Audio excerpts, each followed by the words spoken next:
Two black boxes from the crashed freighter have been retrieved, with initial reports expected within a month. Veteran lawmaker Regina Ip announces not to seek re-election, meaning all legislators aged 70 or older will step down. And China and the US to continue trade talks in Malaysia tomorrow after a constructive first day.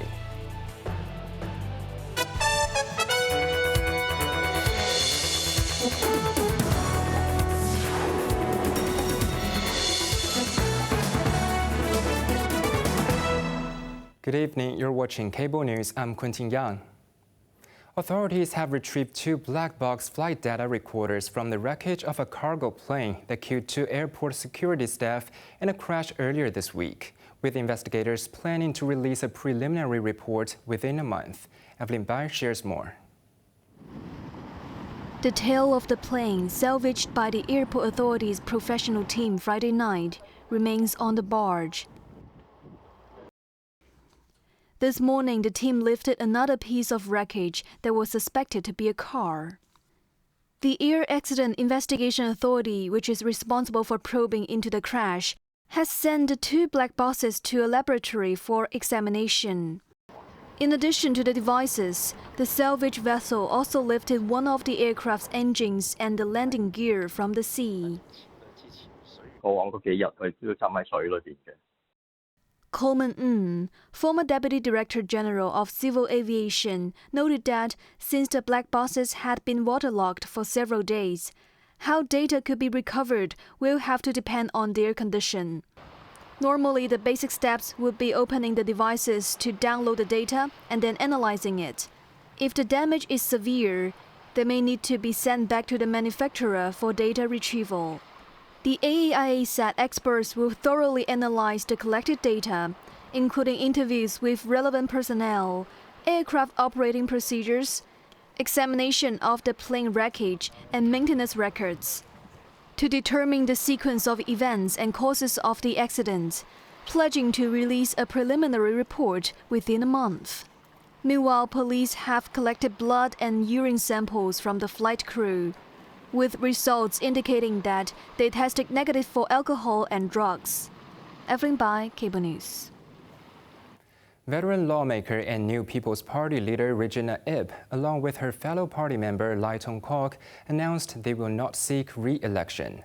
While they dismissed speculations about an age limit excluding those 70 or older, their decision means all 12 incumbents in that age group will step down. Meanwhile, more hopefuls have signed up for the upcoming Legislative Council election, bringing the total to at least 31 people. Jamie Liu reports. As the New People's Party unveiled its list of 8 aspirants for December's legislative race, it was clear that a 75-year-old chairwoman is stepping aside after 17 years in LegCo. Ip described it was a good time to leave and pass on to younger members after having proudly taken part in the Article 23 legislative work. I'm not retiring, don't get me wrong. I will continue to work hard for Hong Kong, for the future of our country, for Hong Kong residents in the coming years. Actually, nobody has talked to me about age. Hong Kong has no age discrimination, and there is no age limit in the basic law. Echoing Ip, Lai Tong-kwok, aged 73, stressed his decision was made solely on his own. Also stepping down was Eunice Yung, who brushed off rumors that her bid was crippled by father-in-law Elmer Yun, a wanted national security suspect. Meanwhile, more LegCo aspirants registered for the election and kicked off their campaigns, especially those eyeing directly elected geographical constituency seats. Jamie Liu, Cable News. Bidding farewell to the Legislative Council, President Andrew Leung described his current term as memorable and called for a selfless and visionary successor.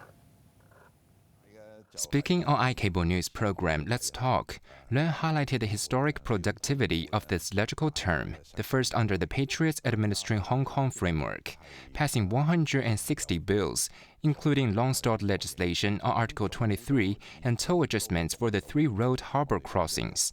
Pushing back against the rubber stamp perception, Leung pointed to the extensive clause-by-clause scrutiny of the Article 23 bill as proof of the legislature's serious oversight. Leung, who entered the LegCo in 2004, representing the Industrial Functional Constituency, has chaired LegCo for 2 terms since 2016. Reflecting on his stepping down, Leung remarked it's better to pass the baton at a peak rather than wait until one is less capable. Looking ahead, Leung stated that his successor must be selfless, visionary, and possess a broad strategic perspective.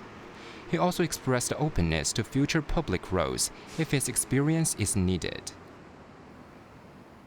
Top trade negotiators from China and the United States have wrapped up day 1 of their latest round of talks in Malaysia and are expected to meet again tomorrow. However, just a day before, the U.S. launched a trade probe into China that could pave the way for more tariffs on Chinese imports. Jamie Liu reports. Vice Premier He Lifeng, who led the Chinese delegation, left the venue in Kuala Lumpur after concluding day 1 of the talks, which lasted around 7 hours. They met with the U.S. team headed by Treasury Secretary Scott Bessent and Trade Representative Jamieson Greer. A U.S. Treasury official said the talks have been very constructive, raising hopes of diffusing a costly tariff dispute between the world's 2 biggest economies. In a step that could add to Washington's leverage ahead of the Leaders' Summit, the U.S. Trade Representative initiated a so-called Section 301 probe into China. It focuses on a 2020 trade deal where China promised greater market access and extra $200 billion purchase of U.S. goods and services and other efforts. Washington accused Beijing of failing to uphold the agreement despite repeated engagement, aiming to establish a more reciprocal trade relationship with China. It also said the probe underscores the Trump administration's resolve to protect American farmers, ranchers, workers, and innovators. Responding to the fresh trade probe, the Chinese embassy in Washington said Beijing firmly opposed false accusations and related investigation measures. It stressed that China has scrupulously fulfilled its obligations in the agreement, accusing the U.S. of escalating economic and other forms of pressure on China. The embassy urged the U.S. side to promptly rectify its wrong practices and properly manage differences through dialogues. Jamie Liu, Cable News. European leaders vowed to intensify economic pressure on Russia and accelerate military support for Ukraine during a summit of the Coalition of the Willing in London.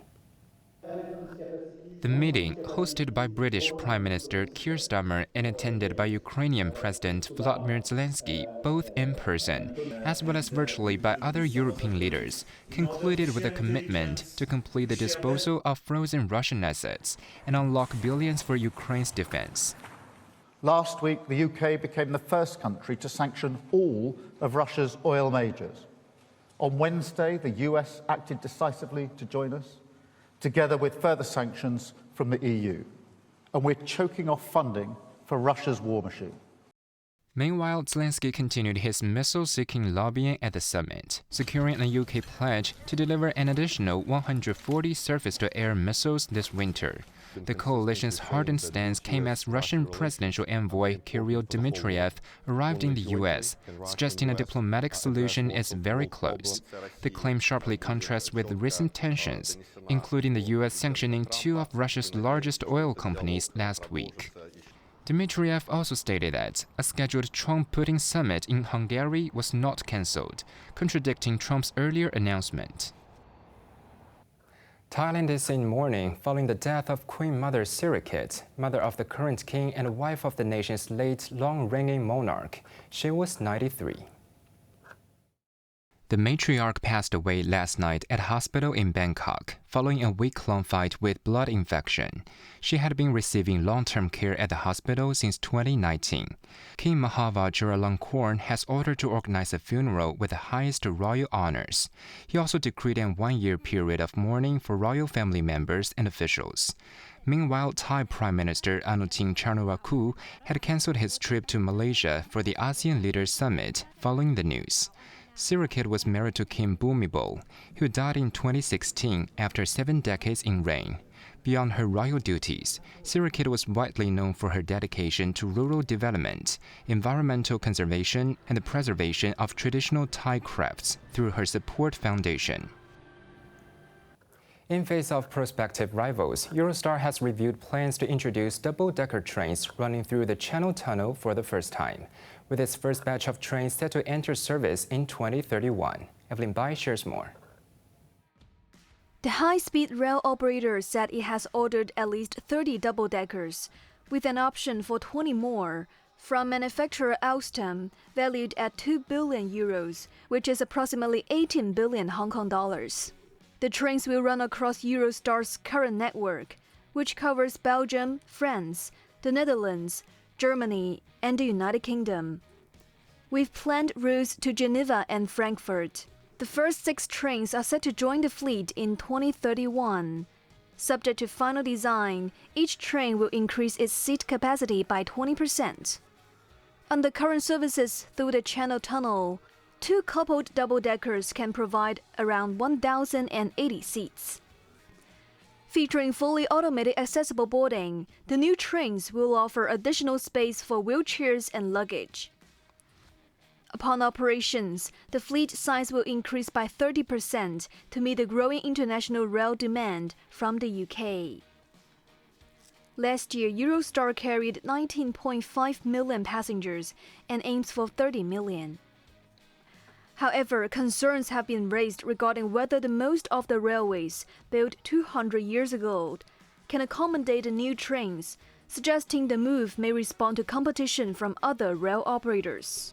Eurostar also announced an €80 million investment to upgrade Temple Mills, the only UK depot able to accommodate the larger continental trains and currently used exclusively by Eurostar, after a rail regulator proposed requiring the firm to make space for a rival. While Eurostar remains the sole cross-channel operator between London and Paris, more than 3 rivals are eyeing establishing similar services. Evelyn Bai, Cable News.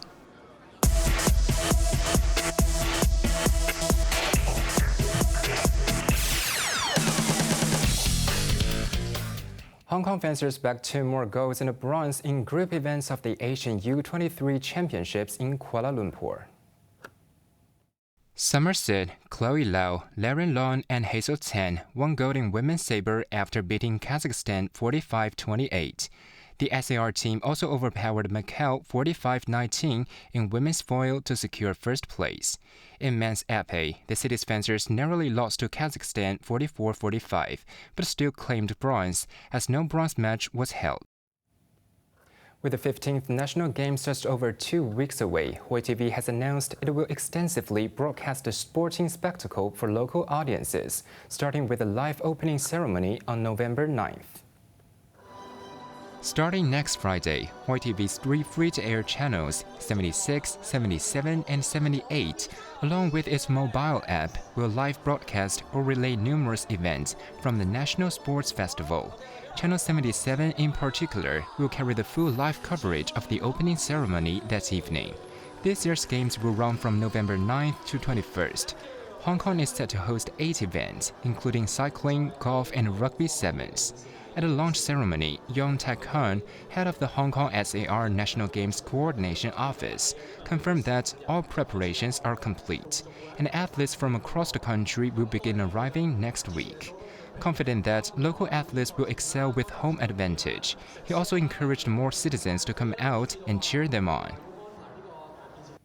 4 of the road's most iconic cartoon characters are taking advantage of the rising mercury and nice weather to turn Victoria Harbour into their swimming pool. Evelyn Bai tells us more.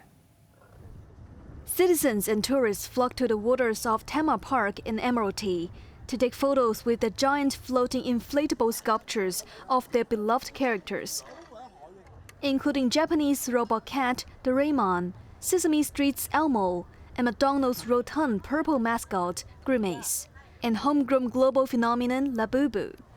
During the 8-day exhibition, a water parade market is set up at the Central and Western District Promenade, selling various products related to international intellectual property characters. The finale of the exhibition, the water parade, will take place next Saturday, the last day of the event, with the 4 characters forming a fleet, parading along the Victoria Harbour for 3 hours. Secretary for Culture, Sports and Tourism Rosanna Law praised the parade as it combines popular IPs from different places with Victoria Harbour. The event showcases the charming elements of popular culture, highlighting Hong Kong's vibrant creativity and once again demonstrating the city's appeal as a premier hub for mega events. Evelyn Bai, Cable News. On to the weather now. Cloudy periods in the morning and at night. Mainly fine and dry during the day. Temperatures will range between 24 to 30 degrees. And that's our news tonight. I'm Quentin Yang. Thank you for watching. Good night.